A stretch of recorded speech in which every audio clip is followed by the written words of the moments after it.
electric vehicles rally అయినప్పుడు హైదరాబాద్లో చాలా ట్రాఫిక్ ఇష్యూస్ కొనైనాయి. He was the only person maybe who came and said, express regret to the people of Hyderabad for causing discomfort. Thank you so much, sir, for being concerned about all of us. Sir, we have 3 or 4 small requests. మీరు ఎప్పుడు మాట్లాడుతుంటారు 3 I's గురించి. You talk of infrastructure, you talk of innovation, you talk of inclusiveness. Innovationలో RWS కొంచెం scope ఇస్తే we'll work with you. Infrastructure ఉంది కదా sir, innovation and inclusivenessలో some more meetings with us will help us be empowered, and we would like to closely work with you. And sir, we would like also to thank you. What are the requirements of an RWA? Power, water, the basics are all with us. కొంచెం road condition is not all right, you are also aware of it. If that can be helped, will be far better. ఇంకో చిన్న issue ఏమవుతుందంటే sir, RWA capacity building we don't seem to focus. Urban community development ఉంటుంది కానీ RWA as a middle class community, ఎందుకంటే మా కమ్యూనిటీలో senior citizens ఉన్నారు, lot of in the development model, lot of our children are abroad. Today senior citizens are left, they fend for themselves. Families లాగా ఉంటాం కానీ అడగడానికి కొంచెం ఇబ్బంది అవుతుంది. అదే capacity building, we also have our differences with in the RWAs. కొంతమంది కోర్టులోకి వెళ్దాము, ఇష్యూస్ అవుతున్నాయి. Some kind of play by the government to let's say come in and intervene and find solutions. So we feel we are like the directive principles of state policy to the constitution. అయితే అప్పుడు constitution directive principle state policy ఎట్లా ఉంటుందంటే, we are your moral compass. Governments ఏం చేస్తున్నాయి, how we can contribute. So that is what we are. We thank you for this opportunity sir. ఇక్కడ చాలా welfare అందరూ ఒక దగ్గరికి వచ్చినారు, and we wish you well. చాలాసార్లు ఇంతకుముందు మాట్లాడుతున్నప్పుడు ఒక యూఎస్ ప్లేన్ అడిగేది, ఎప్పుడు కూడా మనము దేశం మనకేం చేస్తున్నా అడగకుండా వాట్ వీ కెన్ డూ అన్నది. Instead of that we also should say what RWAs can do. నార్మల్గా అనుకుంటాము, where there is a will there is a way, where there is a will there is a way, where there is no way there is RWA is what we say, sir. If there is no way, we create a way. We again thank you for your presence, and it's wonderful to have you here, and we are all waiting to hear you, sir. అప్పటి నుంచి అందరూ మీకోసం చూస్తున్నారు. We would like you to speak. Major Shivakiran గారు welcome అడ్రస్కి ధన్యవాదాలతో ఇప్పుడు అందరూ లేచి నిలబడి జనని భారతికి ప్రార్థన చేద్దాం. Jana Gana Mana. I request the technical team to play. अधिनायक जय हे भारत भाग्य विधाता, पंजाब सिंध गुजरात मराठा द्राविड उत्कल बंगा, विंध्य हिमाचल यमुना गंगा उच्चल जलधि तरंगा, तव शुभ नामे जागे, तव शुभ आशीष मांगे, गाहे तव जय गाथा, जन गण मंगलदायक जय हे भारत भाग्य विधाता, जय हे जय हे जय हे जय जय जय जय हे. ఇప్పుడు నిర్వాహక సంస్థ పక్షాన గౌరవనీయులైన ముఖ్య అతిథి గారిని స్వాగతిస్తారు. ఒక ప్లాంట్తో బిటి శ్రీనివాసన్ గారు, శివకిరణ్ గారు, మేడమ్స్.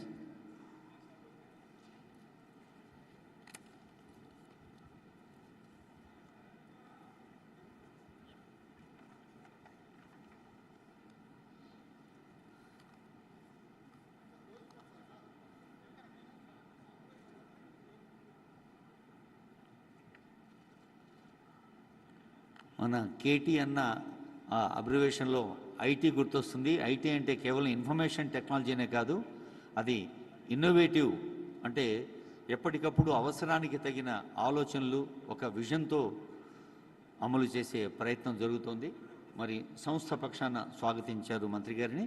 ఇప్పుడు వి ప్రకాష్ గారిని వారు ఎన్ని గంటలైనా మాట్లాడగలరు, కానీ కేటీఆర్ గారు మరో కార్యక్రమంలో పాల్గొనాల్సి ఉన్న కారణంగా క్లుప్త సుందరంగా మన జల వనరుల ప్రాధాన్యాన్ని గురించి చెప్పాల్సిందిగా, ఎన్నో దశాబ్దాలుగా ఈ రంగంలో వారు చేస్తున్న కృషి మనకు తెలుసు.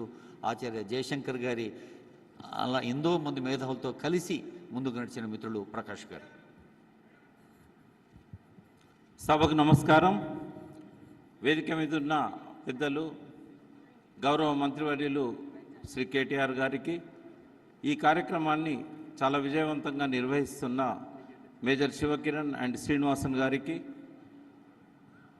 నగరంలోని రెస్పాన్సిబుల్ రెసిడెంట్ వెల్ఫేర్ అసోసియేషన్ బాధ్యులకు, సభ్యులకు, సభలో ఉన్న ప్రతి ఒక్కరికి, వేదిక మీద ఉన్న పెద్దలకు పేరు పేరున హృదయపూర్వక నమస్కారాలు, అభినందనలు. తెలంగాణ రాష్ట్ర ఏర్పాటు 2014లో జరిగినప్పుడు మనందరికీ ఎన్నో అనుమానాలు, అపోహలు కలిగిన మాట వాస్తవం. దానికి కారణం ఏంటంటే జస్టిస్ శ్రీకృష్ణ కమిటీ 2010లో ఇచ్చిన నివేదికలో హైదరాబాద్ తెలంగాణ క్యాపిటల్గా సపరేట్ అయినట్టయితే ఇక్కడ అలజడులు చెలరేగుతాయి, ఇక్కడ పెట్టుబడులు వెనక్కిపోతాయి, ఇక్కడ విద్యా సంస్థలన్నీ మూతపడతాయి, ఇక్కడ కరెంట్ ఉండదు, అంధకారం ఉంటుంది. అప్పటి ముఖ్యమంత్రి ఒక అడుగు ముందుకేసి కిరణ్ కుమార్ రెడ్డి గారు కరెంట్ తీగల మీద బట్టలు ఆరేసుకోవాలి, ఇక్కడ డ్రింకింగ్ వాటర్ సమస్య ఉంటుంది, తాగునీరు, ఇవన్నీ కూడా చాలా చాలా బెదిరింపులు, చాలా అపోహలు, అనుమానాలు మనలో రేకెత్తారు. కానీ ఏం జరిగింది? 2014 తర్వాత ఏనాడైనా మనకు ఆ భయాలు, అనుమానాలు నిజమైనాయా? అందరం కూడా స్వేచ్ఛగా ఉన్నాం, సంతోషంగా ఉన్నాం, సుఖశాంతులతో ఉన్నాం, ఎటువంటి సమస్యలున్నా పరిష్కరించుకుంటూ ముందుకెళ్తున్నాం. ఎటువంటి లా అండ్ ఆర్డర్ సమస్య కూడా రాలేదు. గవర్నర్ గారు చేతిలో పెట్టారు లా అండ్ ఆర్డర్ను 10 సంవత్సరాలు. 10 సంవత్సరాలు మరొక 6 నెలల్లో పూర్తవబోతున్నాయి. ఈ 9.5 సంవత్సరాల్లో ఒక్కటంటే ఒక్క ఎఫ్ఐఆర్ కూడా ఈ ప్రాంతీయ విభేదాలతోని నమోదు కాలేదు. కాబట్టి ఒక safe Hyderabad, lovable Hyderabad, livable హైదరాబాద్ని మనకు అందించిన కేటీఆర్ గారికి, కేసీఆర్ గారికి మనసారా మరొకసారి కృతజ్ఞతలు. గ్రేట్ పర్సనాలిటీ డెవలప్మెంట్ ట్రైనర్ శివకేర గారు ఒక మాట చెప్తారు, విజేతలు భిన్నమైన పనులు చేయరు, భిన్నంగా చేస్తారు. Successful people don't do different things but they do differently. కరెక్ట్గా ఆయన మాటలకు మనకు సజీవ సాక్ష్యంగా మన కేటీఆర్ గారు కనబడతారు, మన కేసీఆర్ గారు కనబడతారు. ఎందుకంటే అంతకుముందు హైదరాబాద్ ఎలా ఉంది, 2014 తర్వాత హైదరాబాద్ ఎలా ఉంది, ఒక రోజంతా చెప్పొచ్చు. కానీ నాకు ఇచ్చిన 5 నిమిషాల్లో నాకున్న ఈ జల వనరులకు సంబంధించి, అంటే డ్రింకింగ్ వాటర్ కానీ, డ్రైనేజ్ కానీ, ఇక్కడున్న వెల్ఫేర్ అసోసియేషన్స్ వాళ్ళకి కన్సర్న్ ఉన్న సబ్జెక్ట్స్ ఆ రెండే. కాబట్టి 2 నిమిషాలు వాటి మీద నేను మాట్లాడే అవకాశాన్ని తీసుకుంటాను. సో మనం చూసాం 2014లో మన మొత్తం నగరానికి ఆనాడున్న జనాభాకు దాదాపు 300 మిలియన్ గ్యాలన్ల లీటర్ మాత్రమే ఇచ్చేవారు, అది కూడా సరిపోకపోయేది. కానీ ఇవాళ మనం చూసినట్టయితే 563 మిలియన్ గ్యాలన్ల నీళ్లను పర్ డే ఇవ్వగలుగుతున్నారు. అన్ని రకాలుగా హైదరాబాద్ మెట్రో వాటర్ వర్క్స్ ఆ ప్రోగ్రెస్ని నమోదు చేయగలిగింది. దీనికి కారణం ఏంటంటే మనం కాళేశ్వరం ప్రాజెక్టును పూర్తి చేసుకొని ఎల్లంపల్లి ద్వారా, మల్లన్న సాగర్, కొండపోచమ్మ సాగర్ ద్వారా ఆ గోదావరి నీటిని మనం హైదరాబాద్కు తీసుకొచ్చాం. ఇది ఇప్పుడే కాదు, రాబోయే 100 సంవత్సరాలకైనా కూడా డ్రింకింగ్ వాటర్ సమస్య లేని ఒకే ఒక్క నగరం భారతదేశంలో ఉందంటే అది 100 సంవత్సరాల తర్వాత ఒక హైదరాబాదే అని చెప్పి గర్వంగా మనం చెప్పుకోవచ్చు. మనకు అవసరమైన నీళ్లు హార్డ్లీ మనకు నెలకు ఒక 2 టీఎంసీలు ఇప్పుడు అవసరమవుతున్నాయి. కావాలంటే ఇంకొక 1 టీఎంసీ 2 టీఎంసీలో మరొక 10-20 సంవత్సరాలకు అవసరమవుతాయి. అంటే 4 టీఎంసీలు పర్ మంత్ అంటే మనకు నెలకు ఒక 40-50 టీఎంసీలు అయితే సరిపోతాయి.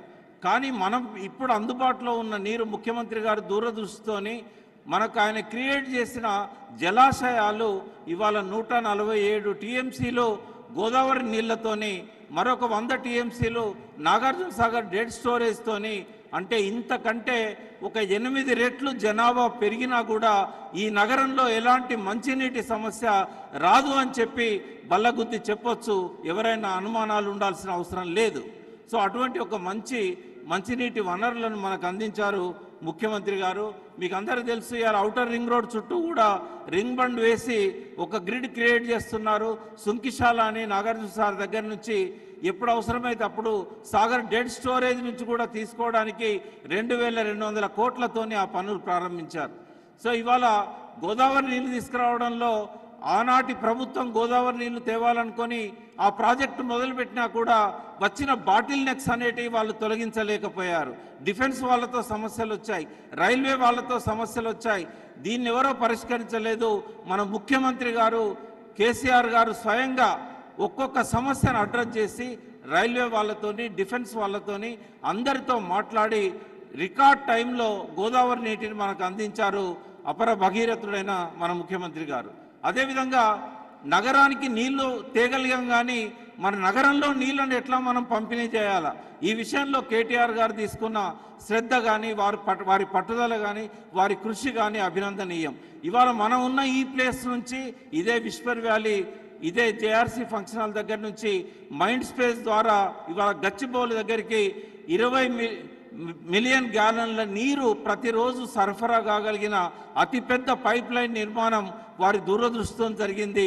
ఇవాళ ఫైనాన్షియల్ డిస్ట్రిక్ట్ కానీ, గచ్చిబౌలికి కానీ, ఐటీ కారిడార్కి కానీ ఎక్కడ కూడా మంచినీటి సమస్య లేకుండా వారు చేయగలిగారు.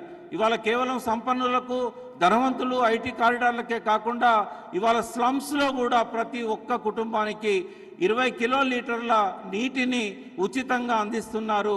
మనకు ఎటువంటి మంచినీటి సమస్య లేదు. మనకున్న సమస్య అంతా డ్రైనేజ్ సమస్య.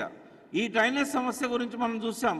2016లో 2020లో మన క్లౌడ్ బర్స్ట్ అయినాయి. ఈ క్లౌడ్ బర్స్ట్ ఎందుకైతే అని చెప్పడానికి ఒక్క నిమిషం నేను అట్మాస్ఫియరిక్ రివర్స్ అనే దాని గురించి నేను మాట్లాడతాను.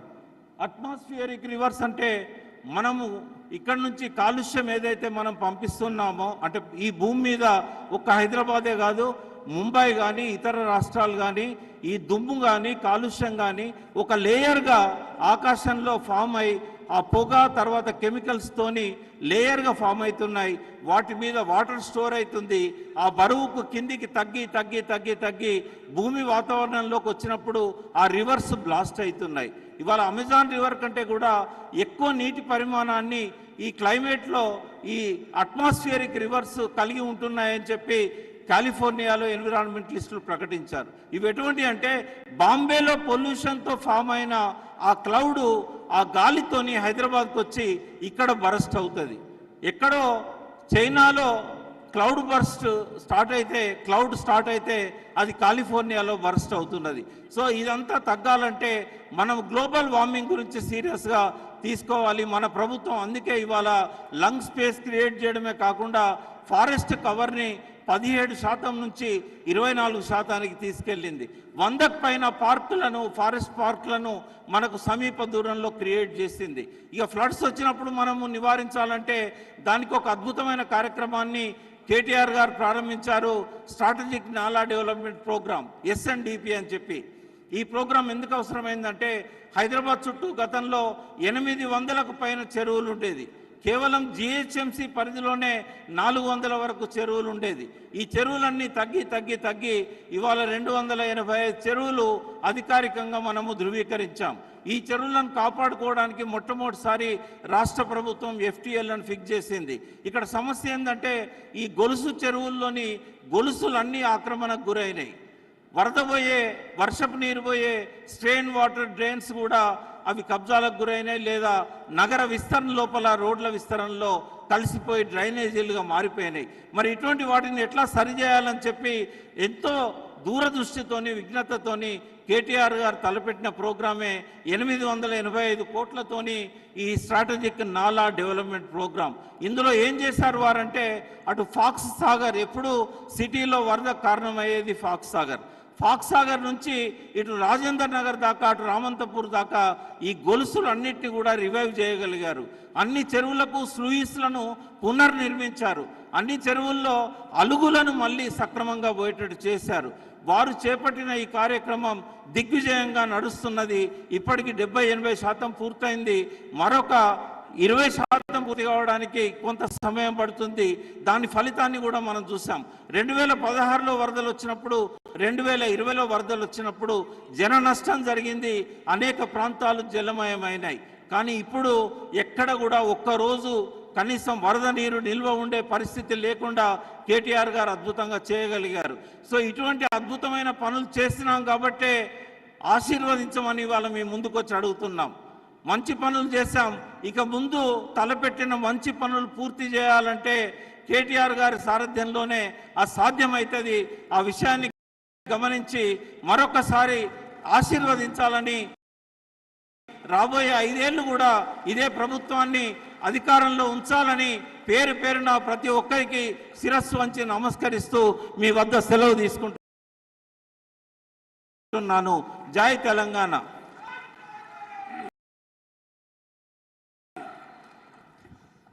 జన వనరులకు ప్రాణసమమైన జల వనరుల గురించి తెలిపిన వి ప్రకాష్ గారికి ధన్యవాదాలు. ఈ భూమి మీద 70% నీళ్లు, మన దేహంలో 60% నీళ్లు. అయితే ఇంత పెద్ద శాతం ఉన్న నీళ్లు ఒకవైపు అయితే ఇంత చిన్న పిడికెడు గుండెలో ఎంత తడి ఉంది అనేది ముఖ్యం. అలా గుండె తడితో మన గురించే కాకుండా పక్కవారి గురించి, సమాజం గురించి ఆలోచించమని చెబుతున్న తరుణంలో మరి మన రెసిడెంట్స్ వెల్ఫేర్ అసోసియేషన్ బాధ్యత నిర్వహిస్తున్న బిటి శ్రీనివాసన్ గారు వారి సందేశం అందజేస్తారు. క్లుప్తో సుందరంగా PTS. Good morning, I must say good afternoon. నేను సందేశం ఇవ్వడానికి రాలేదు. Just I want to brief what you were was and what we are in greater Hyderabad and Telangana. On behalf of our United Federation of Resident Welfare Associations, Honorable President Dr. Rao VBJ Chelikani Garu, I welcome you all for today's Partners in Progress Initiative meeting with our beloved Honorable Minister Sri K. Taraka Ramarao Garu. Gathered in Tarnaka in 2007, a number of RWAs have unanimously decided to constitute a formal federation of Resident Welfare Association and called United Federation of Resident Welfare Associations, UFRWAS, with an aim to be proactive, constructive, to liaise with concerned authorities and to express civic issues that are bothering citizens of the state most in one voice. The main focus is to stimulate awareness on the responsibilities and rights of the residents and to enhance the attention, action and commitment of the administration towards all-round well-being of the residents and to empower the residents to become active agents of change and to supervise proper implementation of the powers and responsibilities given to the urban bodies as per the 74th Amendment Act and Article 232 of the Constitution. As at present, around 4,300 flat association, that is apartment association and colony associations are affiliated to resident welfare associations UFRWAS in Greater Hyderabad. So we are very closely working with RWAs that way. UFRWAS from the beginning working closely with GHMC, UFRWAS involved in resolving various civic issues and also in development initiatives like Swachh Hyderabad, Haritaharam, RERA bill enactment in Parliament, Railway Development Project, extending support to local administration in COVID pandemic management, Army roads closure issue, and other major civic issues. In the year 2012, UFRWAS for the first time in India hosted a national conference of Resident Welfare Association in Hyderabad. This conference was attended by a number of RWAs from most of the states and formed a national apex body of RWAs called Confederation of Resident Welfare Associations, CORWA. Since then, every year, a national conference of RWAs happening in one of the major cities in India. Our next national conference is scheduled for 2 days on 25th and 26th of November, that is this month, in Bangalore. Thank you for giving this opportunity. Especially, ఇక్కడికి వచ్చిన RWAs అందరికీ కూడా స్వాగతం. KTR గారు ఇక్కడ ఈ అవకాశం మనకి ఇచ్చినందుకు చాలా thank you sir for his time. ఎందుకంటే చాలా టైట్ షెడ్యూల్లో ఉన్నారు ఆయన, పోల్ షెడ్యూల్లో. రెండోది, పొలిటికల్ పార్టీగా బీఆర్ఎస్ పార్టీకి మేము ఒక రిప్రజెంటేషన్ ఇచ్చాం UFRWAS నుంచి. ఏమనంటే, సార్ మీరు ఈ 5 ఏళ్ళలో ఏం చేశారు, మీ పార్టీ విజన్ ఏంటి ఫర్ RWAs సిటిజన్స్కి అని అడిగితే he said, you have a meeting, I will come and attend that meeting and address you all. Thank you sir, thank you all. Thank you BT Srinivasan గారు. ఇందాకే అనుకున్నాం, మన వ్యక్తిగత పనులకి కుటుంబ పనుల కోసమే టైం సరిపోయిన రోజుల్లో 45 ఏళ్లుగా ఇలా జనావాసాల కోసం, నివాసితుల కోసం కృషి చేస్తున్న అమ్మ గీతమ్మ 2 నిమిషాలు మాట్లాడతారు. 45 ఏళ్ల కృషిని 2 నిమిషాల్లో చెప్పడం అంటే ఏనుగును చెంబులో దించటం. అమ్మ అందుకు సమర్థురాలు. ధన్యవాదాలండి. నా చిన్నప్పుడు మా అమ్మ నన్ను గీతమ్మ అని పిలిచేది. Today he's called me that. సరే, we're all using the acronym RWA very freely, but there was an origin of this. Antamundu, when I first started this activity, there were youth associations, cooperative societies, housing societies, but nothing else. Whereas మా చుట్టూ పరిసరాల్లో కొంత శుభ్రత అన్నీ కావాలంటే I had to write some letters. I didn't know in what way to write it. Some youth association in our colony gave me some sheets of letterhead saying, "Idi vadukomannaru." When I went with those to the municipal office, then Municipal Corporation of Hyderabad, they said, "Idi pettukuni meer em sadhistarandi annaru." So I immediately then and there coined the word Methodist Colony Welfare Association. I went back home, retyped the letters on an old typewriter, and from there began the journey. In one decade, 94 to 2004, we made a booklet, The Decade of Development, starting with basics, roads, footpaths, street lights. We tried to cover everything. Slowly we became ambitious. ఐదేళ్లలో we realized we have open spaces.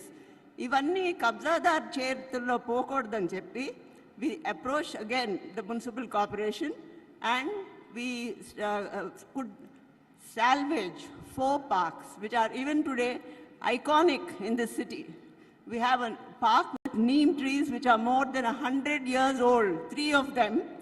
We have another park with natural rock formations, the Rock Park, and we have 2 spaces for our children to play. In fact, it is with pride. KTR garu visited our Neem Park in the same meeting that was mentioned earlier. He came unannounced. We were totally unprepared. He asked me one question that day. I don't know if he remembers it. He asked, "How did you protect this park? Or how did you prevent it from getting encroached?" I said, "It's a very good question." But the job was already done. And even today, we have fought many attempts to make structures, destroy the park in multiple ways, and we have succeeded. RWAs are the face of the communities, whether it's apartment or a gated community or a building or a colony. And we are also the interface between government administration and the local community. In the early years, whether it was for a property tax self-assessment, whether it is to ask for response from voters, the government agencies sent their people to my house. I said, "What can I do for you?" So provided them, used the lists of names that we had compiled, used the layout maps that we had made, and it all became very useful. Thereafter, today, it's the era of WhatsApp and social media. There are umpteen ways we can share grievances, we can ask for things. The point is, after a first decade of a lot of problems, we go through teething troubles. All the new fancy gated communities. ఇవాళ కూడా సైబరాబాద్ నుంచి ఒక ఆయన మాట్లాడారు minister గారు రాకముందు. He was talking about multiple issues in a positive way. I like that because yes, okay. And it is the importance of understanding the system, working with the system, and we have to innovate, we have to cooperate, we have to participate, and we have to emulate other good examples. We also rescued a well, my area lo. It's a 100-year-old well. We have also borrowed ideas from other colonies, and that is why, though I live in Methodist Colony, I consider myself a part of the Greenlands residents. Thank you all very much. Geethamma గారికి ధన్యవాదాలు. ఇప్పుడు హైదరాబాద్ నగరం అంటే కేవలం రోడ్లే కాదు, under పాసులు, road over బ్రిడ్జ్లు, ఫ్లైఓవర్లు, metro, sky వాక్లు, ఇలా అంతస్తులుగా ఎదగటం అనేది కేవలం భౌతికంగా మౌలిక సదుపాయాలే కాదు, నైతిక స్థైర్యానికి ప్రభుత్వం కల్పిస్తున్న సౌకర్యాలకు ఉన్న బంధాన్ని తెలిసిన విజనరీ నేతలు సౌకర్యాలు పెంచుతూ సౌలభ్యం పంచుతూ ఈ పెంచటం పంచటం అనేది ఒక నినాదంగా కాదు విధానంగా ముందుకు సాగుతున్న ఈవేళ మరి మన రెసిడెంట్స్ వెల్ఫేర్ అసోసియేషన్ వారి ఆహ్వానాన్ని మన్నించి ముఖ్య అతిథిగా విచ్చేసిన గౌరవనీయులైన KTR గారి సందేశం.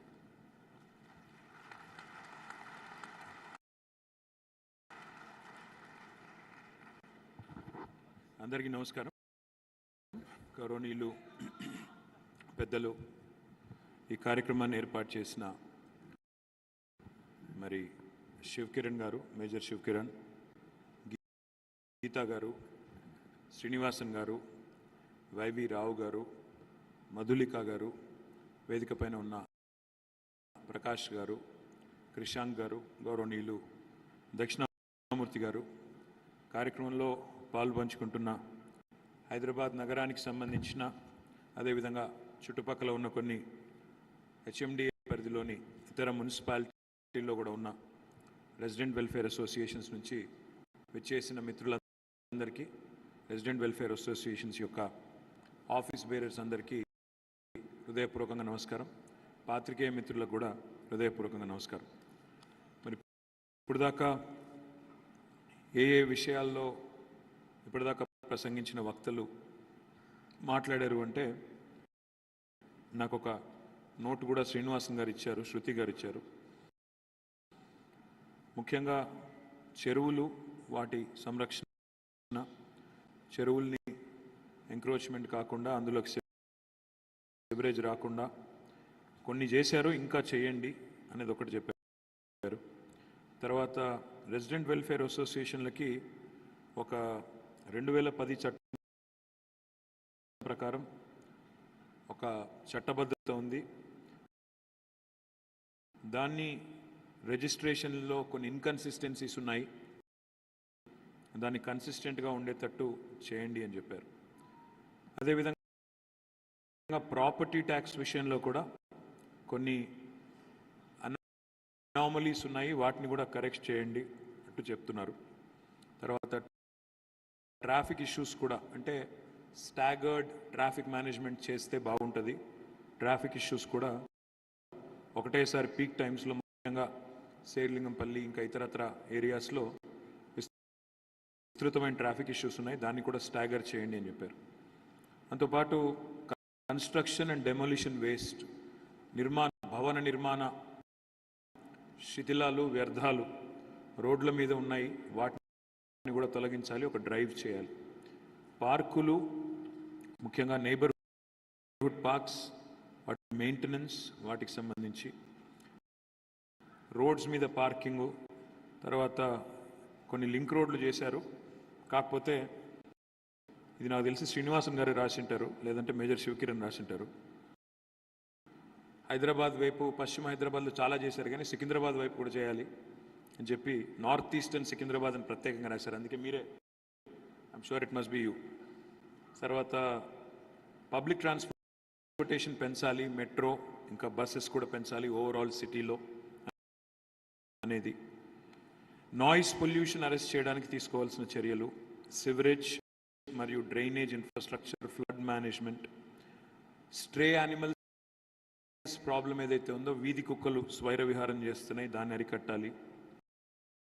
అదేవిధంగా వేస్ట్ మేనేజ్మెంట్ని ఇంకా ఇంప్రూవ్ చేయాలి. ఈ పొలిటీషియన్స్ కట్టే ఫ్లెక్సీల విషయంలో కూడా రాశారు, ఫ్లెక్సీలను కూడా మాకు అవరోధంగా ఉన్నాయి, తొలగించాలి. Bus bays, lane protection, flooding, dump yards, drinking water, slum areas development, అదే మాదిరిగా లేక్ అవేర్నెస్ కూడా పెంచాలి అనేది. మొత్తంగా ఇప్పుడు దాకా జరిగిన చర్చలో సారాంశం నాకు చెప్పింది ఏంటంటే, ఇవన్నీ కూడా అడ్రస్ చేయాల్సిన అంశాలని చెప్పారు. దాంతోపాటు RWS రిప్రజెంటేషన్ కూడా పెంచాలి వార్డు కమిటీల్లో. సివరేజ్ ట్రీట్మెంట్ ప్లాంట్స్ ఇప్పుడు GHMC పరిధిలో కంప్లీట్ చేశారు, HMDA లిమిట్స్లో మీరు యాడ్ చేయాలి, మున్సిపాలిటీస్ లిమిట్లో. ప్రాపర్టీ ట్యాక్స్ని కూడా యూనిఫామ్ చేయండి. ఇది స్థూలంగా రెసిడెంట్ వెల్ఫేర్ అసోసియేషన్స్ నుంచి వచ్చిన సలహాలు, సూచనలు. నాకు తెలిసి కొన్ని సజెషన్ బాక్సెస్ కూడా ఉన్నాయి. ఎన్నికల సమయం కాబట్టి నేను ఒక్కొక్కరితో వ్యక్తిగతంగా సంభాషించలేకపోవచ్చు, ఒక్కొక్క అసోసియేషన్తో కూర్చోలేకపోవచ్చు. ఎందుకంటే ఒక మీటింగ్ నుంచి ఇంకో మీటింగ్కు పరిగెడతాం. కాబట్టి నేను శివకిరణ్ గారిని, శ్రీనివాసన్ గారిని అడిగింది ఏంటంటే, మీరు సజెషన్స్ అన్ని కంపైల్ చేసి నాకు ఇవ్వండి. డిసెంబర్ 3 తర్వాత ఎట్లాగో మళ్ళీ మేమే గవర్నమెంట్లో ఉంటాం కాబట్టి మేమే చేస్తామని చెప్పాను. నాకు అనుమానం ఏం లేదు. మీ అందరి బాగా పనిచేసిన ఏ గవర్నమెంట్ అయినా, బాగా పనిచేసిన ఏ సంస్థనైనా ప్రజలు వదులుకోరు. ఆ విషయంలో నాకు విశ్వాసం. ఎందుకంటే రాజకీయ నాయకులు ఎవరు ఎన్ని మాట్లాడినా, మనం సోషల్ మీడియాలో ఎవరు ఎన్ని రకాల వ్యతిరేక ప్రచారాలు చేసినా కళ్ళ ముందు చూసేదాన్ని ప్రజలు నమ్ముతారు తప్ప అభూత కల్పనలు, నోటికొచ్చినట్టు చేసే విమర్శలు అవి ఎవరు పట్టించుకోరు, వింటారు.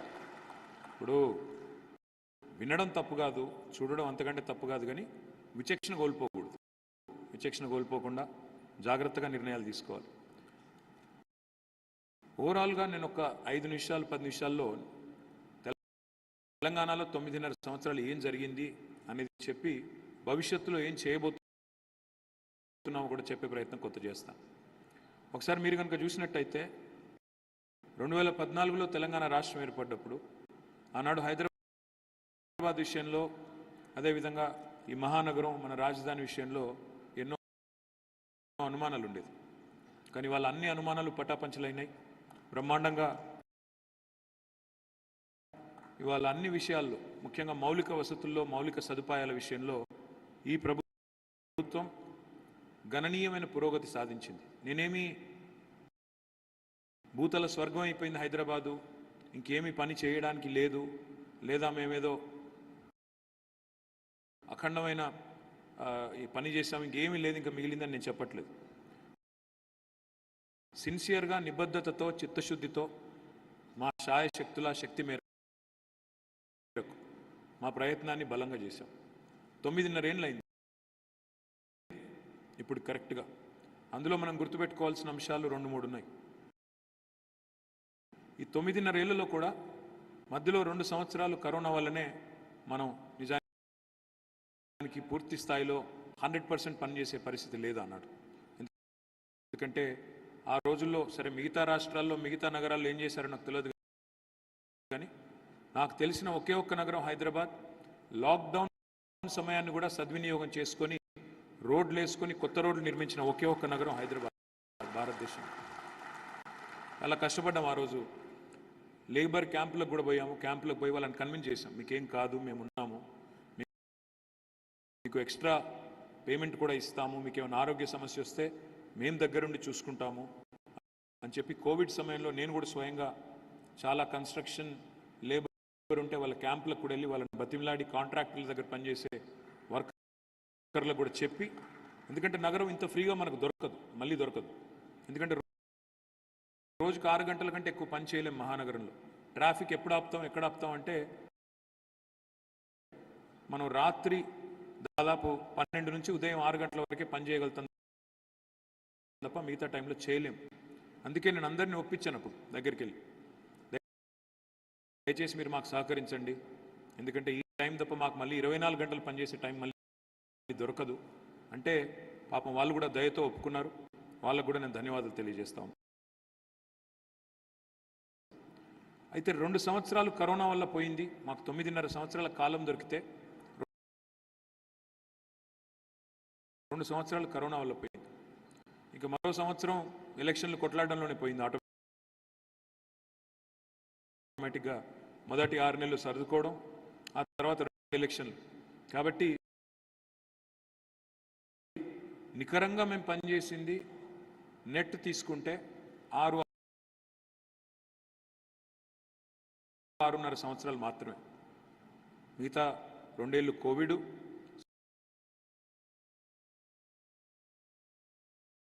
సంవత్సరంన్నర ఎలక్షన్లు, కొత్త రాష్ట్రము, సర్దుకోవడం, కొత్త సంసారం కాబట్టి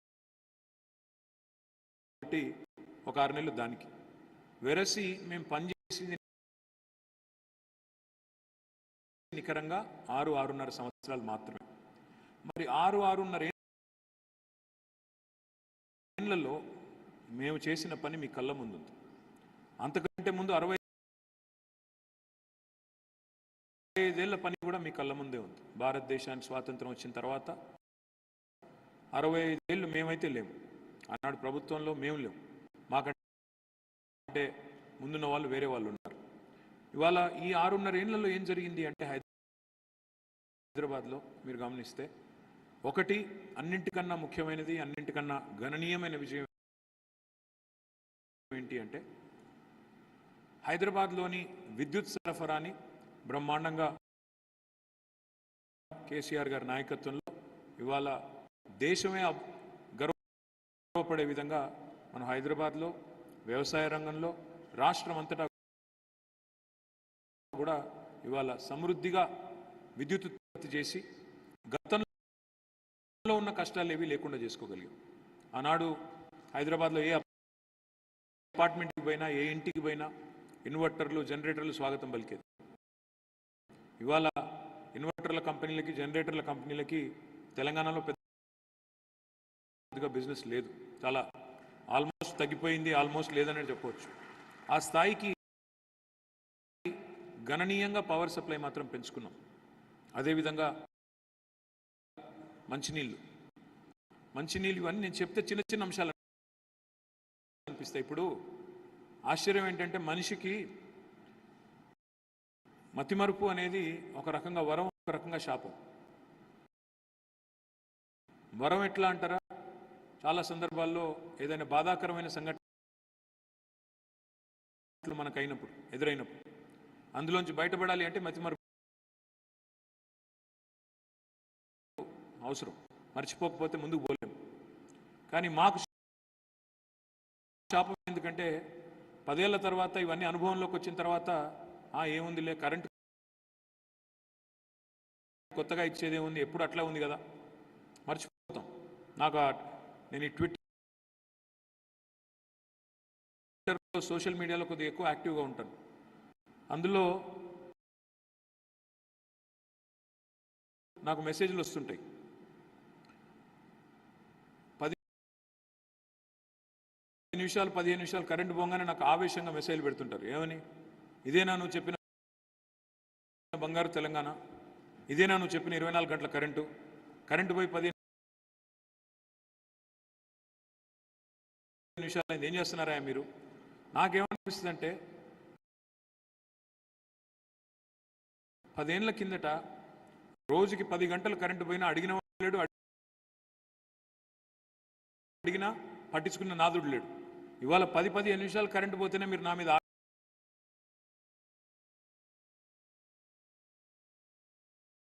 ఆవేశపడుతున్నారంటే ఒక రకంగా మంచిది, ఒక రకంగా చెడ్డది. మంచిది ఎందుకు అంటే అట్లీస్ట్ మంచి పవర్ సప్లై జరుగుతుంది, అందులో ఇంటరప్షన్ అయినప్పుడు ఇరిటేషన్ వస్తుంది. చెడ్డది ఎందుకు అంటే ఆ కోపం మీరు నా మీద ఎక్కడ తీసి నాకు ఓట్లు వేయరేమో అని భయం. కాబట్టి నేను బలంగా నమ్మేది ఏంటంటే కొన్ని విషయాల్లో సందర్భానుసారం అప్పుడప్పుడు పాత విషయాలు కూడా గుర్తు చేయక తప్పదు. మంచినీళ్ళ విషయానికి వస్తే నేను హైదరాబాద్లోనే పెరిగినా. హైదరాబాద్లో నేను చిన్నప్పటి నుంచి ఇక్కడే ఉన్నా. దాదాపు 35 ఏళ్ళ నుంచి ఇక్కడే ఉన్నా. ఈ 35 ఏళ్లలో నేను ఎన్నో సందర్భాల్లో, ముఖ్యంగా ఖైరతాబాద్ మీదుగానే నేను స్కూల్కి పోయేది, కాలేజ్ కూడా అట్టే పోయేది. అప్పుడు ఆల్మోస్ట్ ఎవ్రీ సమ్మర్ జలమండలి ఆఫీస్ ముందు ధర్నాలు లేని రోజు లేదు. బిందెలు, కుండలు, లొల్లులు, ట్రాఫిక్ జాము, అస్తవ్యస్తమైన పరిస్థితులు. ఈరోజు ఆ పరిస్థితి హైదరాబాద్లో లేదు. సరే, ఇంకా అక్కడక్కడ ట్యాంకర్లు ఉన్నాయి. ట్యాంకర్ల వల్ల కొంత ఒక 5-10% ఇరిటేషన్ ఇంకా ఉంది. కానీ చాలా పెద్ద ఎత్తున ఈరోజు మనం పెట్టుబడులు పెట్టడం వల్ల ఇప్పుడే ప్రకాష్ గారు చెప్పినట్టు ఇటు కృష్ణ నుంచి అటు గోదావరి నుంచి వందల కిలోమీటర్ల నుంచి వేగంగా ప్రాజెక్టు పూర్తి చేసి మిషన్ భగీరథలో భాగంగా మనం ఇవాళ ఆల్టర్నేట్ డే వాటర్ సప్లై ఇచ్చుకుంటా ఉన్నాం. కానీ నా కళ, ముఖ్యమంత్రి గారి స్వప్నం కూడా ఏంటి అంటే అల్టిమేట్గా I want to see Hyderabad where 24 గంటల్లో ఎక్కడ ఎప్పుడు ట్యాప్ తిప్పినా నీళ్ళు వచ్చే హైదరాబాద్ కావాలి. అది మా ఎజెండా, అది మా విషయం. ఇవాళ ఎదిగిన దేశాల్లో, ఎదిగిన నగరాల్లో ఈ పరిస్థితి ఉంది.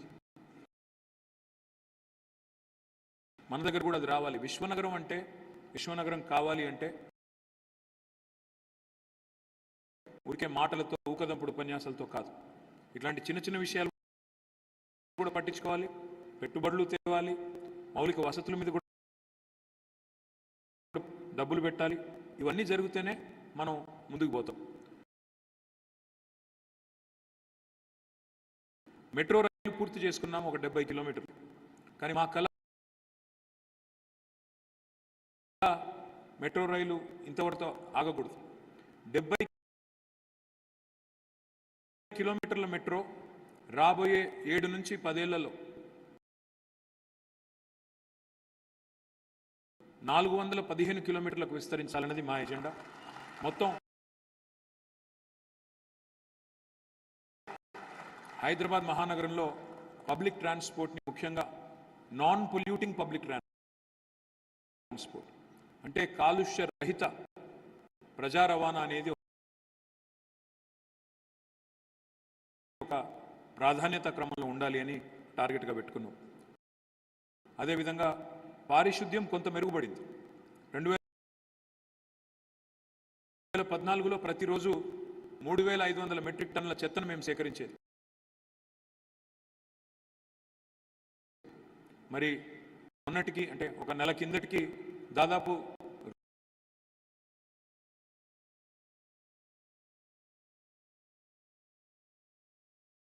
రోజుకి 7500 నుంచి 8000 మెట్రిక్ టన్నుల చెత్తను ప్రస్తుతం కలెక్ట్ చేస్తున్నాం. కొంత ఎఫిషియన్సీ పెరిగింది, జనాభా కొద్దిగా పెరిగింది, ఎఫిషియన్సీ పెరిగింది. కానీ ఇంకా పెంచాలి. డే టు డే కలెక్షన్లో కొన్ని గ్యాప్స్ ఉన్నాయి. ఆటో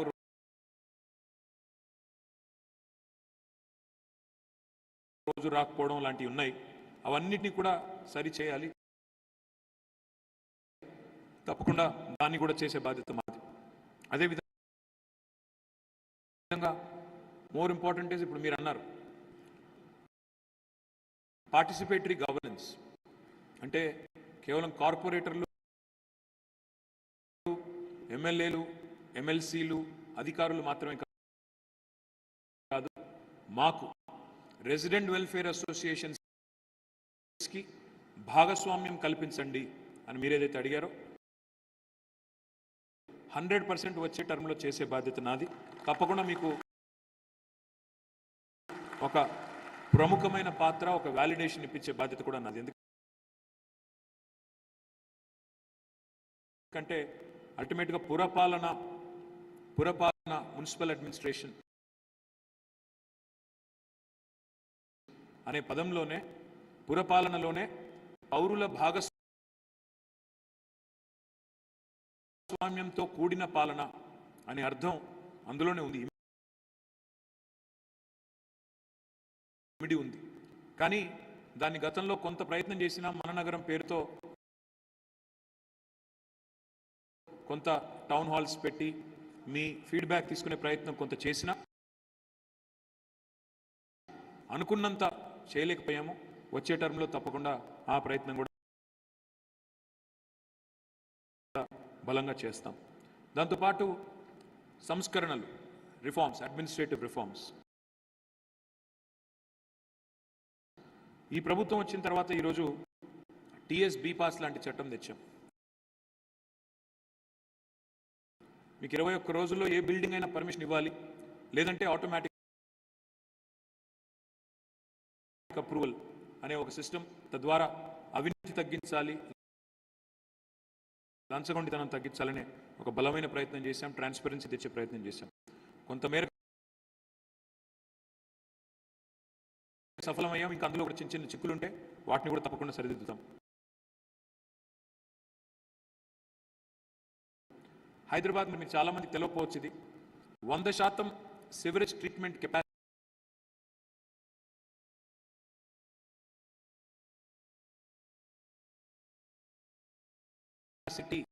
అయిన ఒకే ఒక్క నగరం భారతదేశంలో ఈరోజు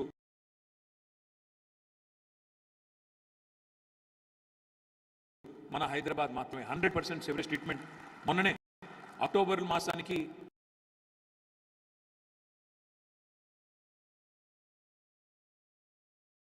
వాటన్నిటిని కూడా లాంచ్ చేస్తాము.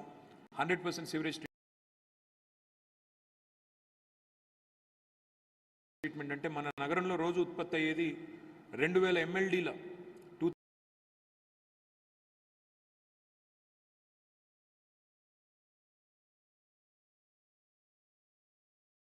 2000 million liters per day sewerage. ఈరోజు మన కెపాసిటీ కూడా మనం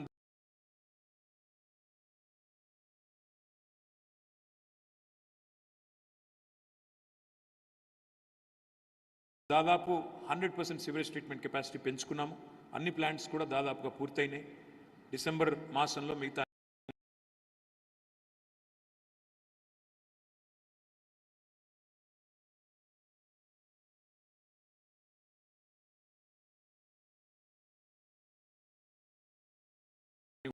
ప్రారంభించుకున్నట్టయితే సివరేజ్ ట్రీట్మెంట్ విషయంలో మనకి నగరం కూడా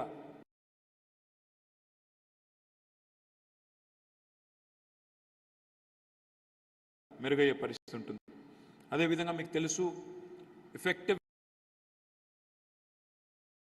లా అండ్ ఆర్డర్ కేసీఆర్ గారు ముఖ్యమంత్రి అయిన తర్వాత తీసుకున్న మొట్టమొదటి నిర్ణయం